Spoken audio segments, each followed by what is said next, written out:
Hey guys, today we're talking about meal planning.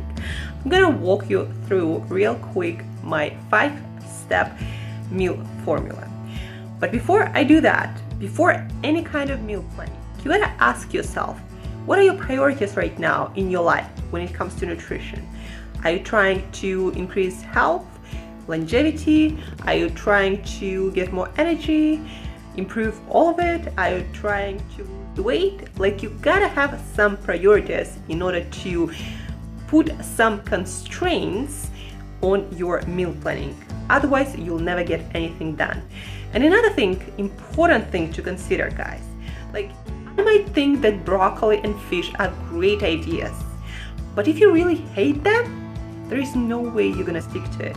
Like, for example, some people in health nutrition movement think that eating organ meats, like liver, is an amazing idea, but there is no fucking way I'm gonna eat a piece of raw liver, even if you tell me I'm gonna live to 1000 years. Step number 1. Take your notebook, take your pen, sit down and think about how many meals are you gonna have. I'm a kind of person these days, wasn't always like that. 1 meal a day is my thing. Usually in the middle of the day after my workouts, when I'm taking a break from my first part of the day activities to my second part of the day activities. Anyway, first figure out how many meals a day you have, when you have it, where you have it, and write it all down. Number 2, keep thinking, keep writing things down. Figure out what you're gonna have for your breakfast, for your lunches, for your dinners. You already decided how many meals you have. So now figure out your meal template for each of those meals. And try to have some variety in foods, but try to stick to meal template formula. So my thing is a lot of vegetables, proteins, and fats. And then I fill in the blank. So on some days I might have some green beans, on some days I might have a salad, on some days I might have Brussels sprouts with broccoli, on some days I can have liver, on some days I can have fish, on some I can have chicken or meat, or figure out what you have for any of those meals and where you're gonna have them. Previously, guys, I shared with you that I recommend to everyone, me including, to have a shopping list and before going to do any grocery shopping, and shop for your groceries once a week. Have your meal template from the step before, create a shopping list for all of your meals, get your vegetables, get your proteins, get your fats, get some extra foods, get all the foods you need for yourself, for your household, if you're a wife, if you're a mom or somebody who cooks for other people. Have a shopping list, stick to the list, make decisions at home, not about foods you buy, not at the store, because your mind will start to wander, and all the marketing messages, all the abundance of foods, not a great idea to make food decisions at a grocery store. So have your list, stick to that list, and shop once a week so you're not tempted to derail from your plans and healthy eating habits.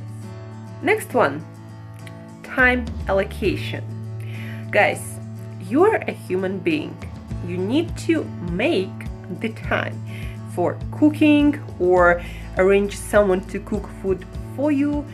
For eating, it's not okay to eat in front of your computer checking your emails. I'm faulty of doing that, not one time.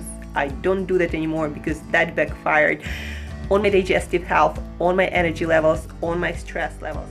Everything went up and got worse. So you gotta allocate time, make the time for cooking and eating your food. So time management, scheduling is still a thing. The busier you get, the more things you try to accomplish, the more complicated your schedule becomes. That's why you gotta use planners or some electronic tools to do proper scheduling and make the time for things that are important. So time allocation is a huge thing if you're interested in maximum health, maximum vitality, healthy eating habits, and living your best life. And last but not least at all, number 5, you gotta be ready for emergencies, for unpredictable situations. It sounds like, contradictory statement, but you gotta be prepared for unplanned, for emergencies, for unpredictable things. You gotta have a plan for those situations. You probably encounter them not once in your life. There are very few once in a lifetime situations. So if you're not prepared for that emergency, for that unpredictable situation with a healthy eating plan, it's your fault. Life is unpredictable. You gotta think of situations. If healthy eating is important for you, you gotta think of situations that are not ideal, but where you still can do your best when you think ahead. The trick in healthy eating, about healthy eating or any healthy habit, is not about willpower really, or not about not having time or life being so unpredictable. It's actually about your planning and your ability to think through situations. And again, I'm gonna repeat myself. There are very, very few once in a lifetime situations that you can truly not think about when it comes to healthy eating. No matter if you're a president of USA, no matter if you're an Elon Musk, no matter what, you can always think through most of situations.